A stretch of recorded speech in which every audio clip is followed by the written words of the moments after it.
ಇದು ಡೊಳ್ಳಿನ ಸದ್ದಲ್ಲ, ಯುದ್ಧದ ಸದ್ದು. ಪರಂಗಿಯರ ಸೈನ್ಯ ಬರಕತ್ತದ, ನಿಜಾಮನ ಸೈನ್ಯನವ್ರು ಕೂಡ ಐತಿ. ನಮ್ಮನ್ನ ಅಂಜಸಕ್ ಬರಕತ್ತಾರ. ಅಂಜಸಕ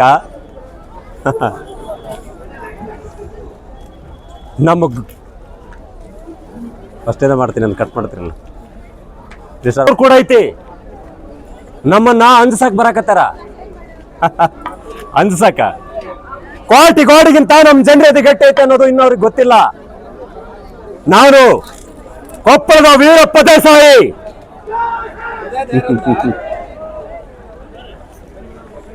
1819. ಇವತ್ತಿಂದ ಎಷ್ಟೋ ವರ್ಷದ ಮ್ಯಾಗ ಯಾರೋ ಕೇಳ್ಬೋದು, ಇವ ಯಾಕ ಪರಂಗಿಯ ವಿರುದ್ಧ ಎದ್ದ ಅಂತ. ನಾನು ಹೇಳ್ತೀನಿ, ನಮ್ಮ ನೆಲದ ಮೇಲೆ ಬೇರೆಯವ್ರ ಹುಕುಂ ಸಾಸೋದನ್ನ ನೋಡ್ಕೊಂಡು ಸುಮ್ಮನೆ ನನಗಾಗ್ಲಿಲ್ಲ. ಅದಕ್ಕೆ ನಾನು ನಮ್ಮ ಜನರ ತಾಕೋದೆ, ಎದ್ದೇಳ್ರಿ ಅಂದೆ. ಅವರು ನನ್ನ ಜೊತೆಗೆ ನಿಂತರು. ಮುಂಡ್ರಿಗೆ ಭೀಮರಾಯರ ಜೊತೆಗೆ ನಿಂತೆ. ಪರಂಗಿಯರ ಆಯುಧ ನಿಷೇಧ ಕಾಯ್ದೆಗೆ ವಿರೋಧ ಮಾಡಿದೆ. ಕೊಪ್ಪಳದ ಕೋಟೆ ನಮ್ಮ ಗುರಿ. ನಾವು ಕೋಟಿನ ವಶಕ್ಕೆ ತಗೊಂಡ್ವಿ. ಈ ಸುದ್ದಿ ಕೇಳಿ ಪರಂಗಿಯರು ಸುಮ್ಮನೆ ಇರ್ತಾರ? ನಿಜಾಮನ ಜೊತೆ ಕೈ ಸೇರಿಸಿ ಭಾರಿ ಸೈನ್ಯ ತಗೊಂಡು ಬಂದ್ರು. ಫಿರಂಗಿಗಳು, ಬಂದೂಕು ಅವ್ರ ತಕ್ಕ ಎಲ್ಲ ಇದ್ದು. ನಮ್ ತಕ್ಕ ಅವರಷ್ಟು ದೊಡ್ಡ ಸೈನ್ಯ ಇಲ್ಲ, ಅಸ್ತ್ರಗಳಿಲ್ಲ. ನಮ್ಮ ಜನ, ನಮ್ಮ ಧೈರ್ಯ, ನಮ್ಮ ಆಯುಧ, ನಮ್ ತಕ್ಕ ನಮ್ಮ ನೆಲ ಐತಿ, ನಮ್ಮ ಜನ ಇದಾರ, ನಮ್ಮ ಸ್ವಾಭಿಮಾನ ಐತಿ. ಇದಕ್ಕಿಂತ ಇನ್ನೊಂದೇನ್ ಬೇಕು? ಯಾವ ದೊಡ್ಡ ಆಯುಧ ಬೇಕು?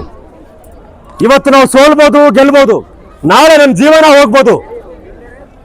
ಆದ್ರೆ ಒಂದು ಮಾತು ನೆನಪಿಟ್ಕರಿ, ಒಂದು ದೇಹ ಬಿದ್ರ ಹೋರಾಟ ನಿಲ್ಲೋದಿಲ್ಲ. ಒಬ್ಬ ವೀರ ಬಿದ್ರ ಆ ಜಾಗದಾಗ 1000 ಎದಿಗಳು ಎದ್ದೇಳಬೇಕು.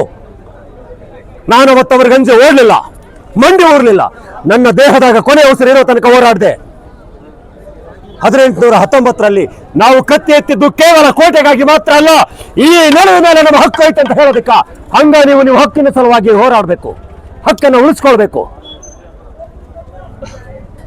ಯುವಕರ, ದೇಶ ಪ್ರೇಮ ಅಂದ್ರ ಕೇವಲ ಭೂತಕಾಲದ ವೀರರನ್ನು ನೆನೆಸೋದಲ್ಲ.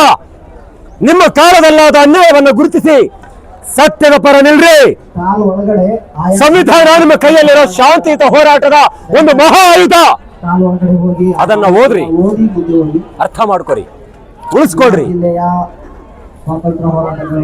ನಾವು ಪಡೆದ ಸ್ವಾತಂತ್ರ್ಯವನ್ನು ಉಳಿಸಿಕೊಳ್ಳುವುದು, ಸಂವಿಧಾನವನ್ನ ಗೌರವಿಸುವುದು ಮತ್ತು ನಮ್ಮ ಮುಂದಿನ ಪೀಳಿಗೆಯ ಪ್ರಜಾಪ್ರಭುತ್ವವನ್ನು ಕಾಪಾಡುವುದು ನಮ್ಮ ಜವಾಬ್ದಾರಿ.